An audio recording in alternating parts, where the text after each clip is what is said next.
Looks like the calls for Jerome Powell to resign are starting to come from places outside the White House and in the mainstream media. Just this morning, Mohamed El-Erian put out some notes, some tweets saying that Jerome Powell should resign, basically for the good of the Fed.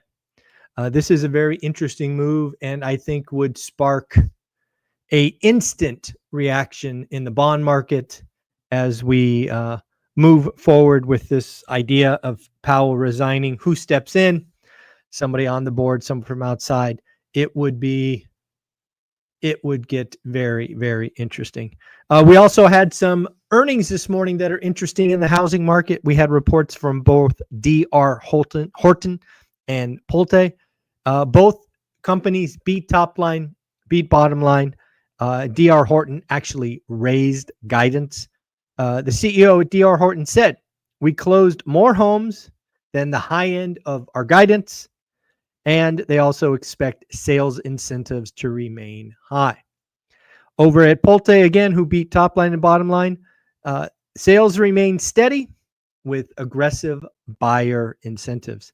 Interesting thing about Pulte I saw in the summary of notes is Pulte actually added 25,000 lots in the quarter. Pulte now controls 250,000 lots. It's a pretty interesting move, adding lots, adding land, becoming a little bit more of a land bank. That is really Pulte, I think, stepping on the gas when others are scared or concerned. Pulte is obviously adding lots because they see some opportunities in the future.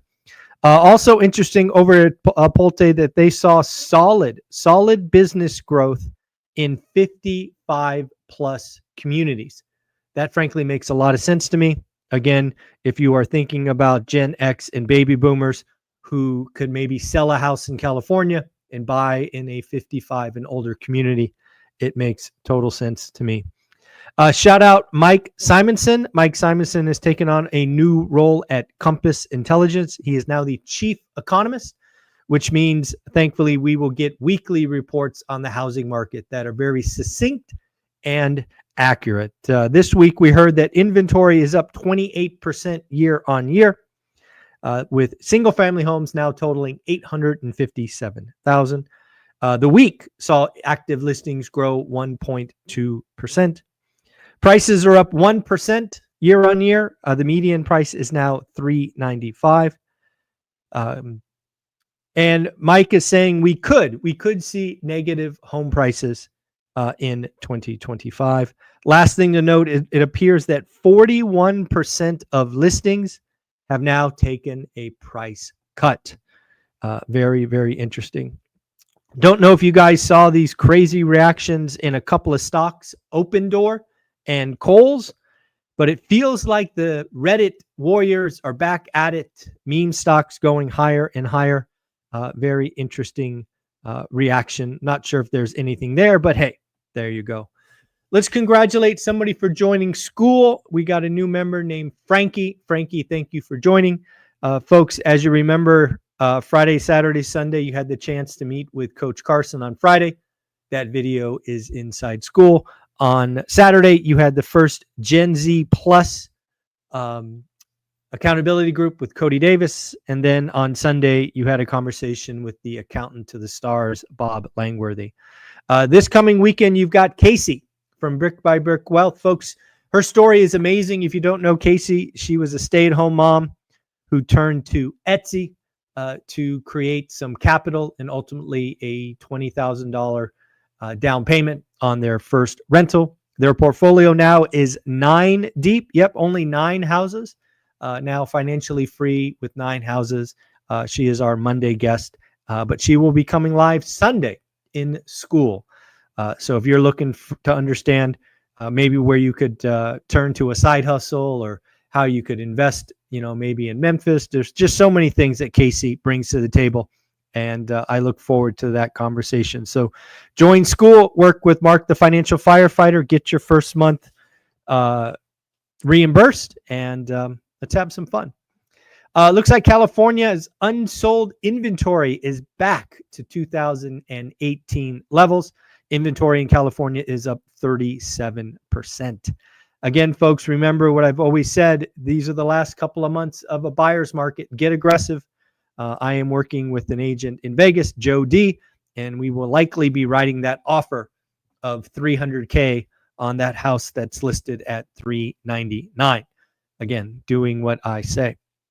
It's funny, the Wall Street Journal had 2 articles yesterday.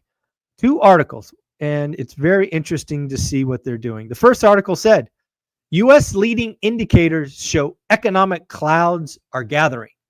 Okay, kind of doomy, kind of like Jamie Dimon saying, a Category 5, hurricane is coming or whatnot. But in the same paper, in the same Wall Street Journal, businesses and consumers are regaining their swagger. If we got businesses starting to deploy capital and we've got consumers starting to spend, I'm not sure how you get economic clouds. In fact, I would think the economic clouds are clearing, not gathering. But hey, I guess you got to sell newspapers somehow. Economists surveyed say they see lower risk of a recession in the near term as stronger job growth and tariffs prove lower and less costly than expected. I did check Truflation out. Truflation now is over 2%. So Truflation is sensing some rise in inflation. I think last month it bottomed at like 1.2 or something like that. So now it is up to 2.05. Again, nothing crazy, but it does show an interesting trend in inflation. Deutsche Bank actually sees the 30-year bond going up 0.5 point if Powell exits. I actually think that is light. I think an immediate reaction could send the 30-year bond up a full point. Now, will it stay there? Will that just be a instant market reaction? A lot of other variables at play. But again, a sudden Powell exit would not be good for the bond market, in my opinion. Saw an interesting note from Realtor.com. Realtor.com says 60% of home shoppers are searching outside their metro in Q2. So you're looking to move. Maybe it's jobs, maybe it's relationships, don't know. But 60% of home shoppers are searching outside their metro. Newsweek put out an interesting article quoting LinkedIn. Said there was 25 of the fastest U.S. cities for jobs and new talents. I just captured the top 5. If you want to find it, go to Newsweek, 25 fastest U.S. cities. According to LinkedIn survey, Grand Rapids, Michigan, Boise, Idaho, Harrisburg, Pennsylvania, Albany, New York, and Milwaukee, Wisconsin. And the last thing I noted, looks like California has tied Nevada for the highest unemployment rate. In June, California unemployment rate ticked up to 5.4%. That is tied with Nevada for the highest unemployment rate. Folks, that's what we got for the daily financial news. Again, quick and clean, just what you need to know. No political nonsense. If you want to join, if you want to subscribe, hit that subscribe button. We go live 7:30 a.m. every day. Remember, if you are a landlord, we all know insurance is going up. So please reach out to Steadily. A link will be in the description. See if they can help you. See if they can give you better coverage at better rates. Maybe they can, maybe they can't. You won't know until you give Steadily a shot. And hopefully we will see more of you in school, just like Frankie joined yesterday. You're going to want to talk with Casey on Sunday.